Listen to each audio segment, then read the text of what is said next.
All right, listen up. Every single time you roll up on a call in Los Angeles, you're not just looking at a building, you're looking at a piece of living history. Our job and what we need from you is to learn how to read that history, to become a building detective. Because trust me, understanding a structure's DNA is one of the most critical tools you have to keep yourself and your crew safe. Now, this isn't just some classroom theory. Let's talk about a recent win from December 2023, out in Panama City. Crews get on scene at a 4-story apartment and the fire is way in the back. But, and this is the key part, because of their pre-fire planning, they already knew the building's layout, they knew they were going to need a long hose lay, and they were ready for it. The result? Knockdown in 21 minutes, no firefighter injuries. That is what this is all about. And that's really the bottom line here. Success on the fireground is never, ever an accident. It's the direct result of knowledge.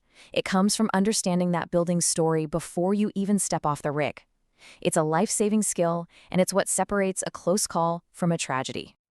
To really understand the stakes, we have to look back. So we've seen a modern success story. Now, let's contrast that with a historical tragedy that shows you exactly what can happen when you don't know the building you're walking into. You see buildings like this one on the left all over LA, right? They look grand, stately, but appearances can be deceiving.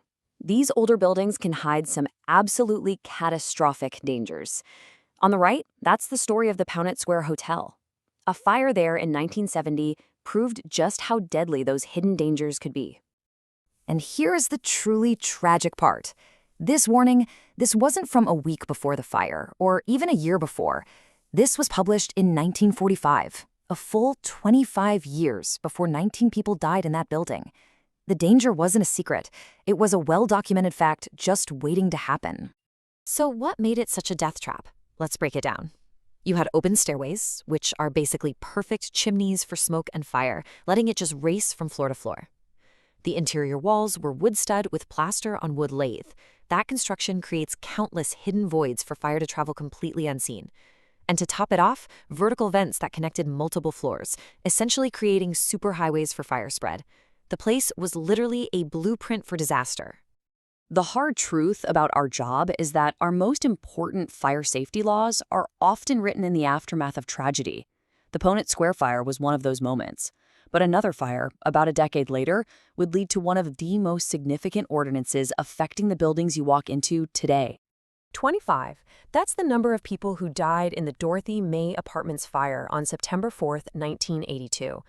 To this day, it is the deadliest residential fire in the history of Los Angeles. The critical flaw in the Dorothy May was its design. It was a center corridor structure. You know these buildings. You've been in them 1,000 times. A long central hallway with apartments on both sides. It's the only way in and the only way out. In a fire, that corridor becomes a horizontal chimney. It just fills with superheated gas and smoke, trapping residents and making a firefight incredibly dangerous.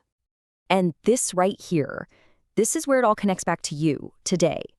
This is the permit history for the Bryson Apartments, which is still standing on Wilshire. Now look at that line from 1987. Comply with Dorothy May Ordinance. This piece of paper is proof. It's proof that the lessons from that awful tragedy were applied to this building, making it safer for every single firefighter who operates there today. So let's use the Bryson as our case study. Think of it as your living field guide. If you can learn to read this one building, you'll start to see the visual cues for thousands of similar pre-1940s buildings all across the city. So, okay, you pull up to the Bryson. It was built in 1912 in the Beaux-Arts style. Now that style, it means ornate, heavy, lots of decorative stuff, and it should immediately tell you that this building predates any modern fire codes we have. Fireproof meant something totally different back then. You have to start thinking like a detective. What is really behind that facade? Let's break down the Bryson's DNA. The construction is poured concrete. Sounds great, right? Fireproof. But for its time, that didn't account for hidden voids. The outside is stucco, so what kind of structural issues could be hiding behind that? The windows are original wood frames. That's a guaranteed early failure point for fire to extend to the floor above. And those cool old fire escapes. Are they actually functional for rescue, or are they just decorative junk waiting to fail? Every single feature is a tactical note. And you have to remember, these buildings aren't frozen in time. The Bryson was built in 1912, but it has been changed and altered over and over again. In 74, it had to comply with new fire codes. In 87, the Dorothy May Ordinance. In 88, the fire escapes got repaired. Every alteration adds another layer of complexity. New materials, sealed off voids, changed layouts. You have to be aware of that layered history. Okay, so let's put it all together. What are the key takeaways from all this? What are the actual visual cues you need to be looking for out in the field on every call that will tell you the story of the building you're about to go into?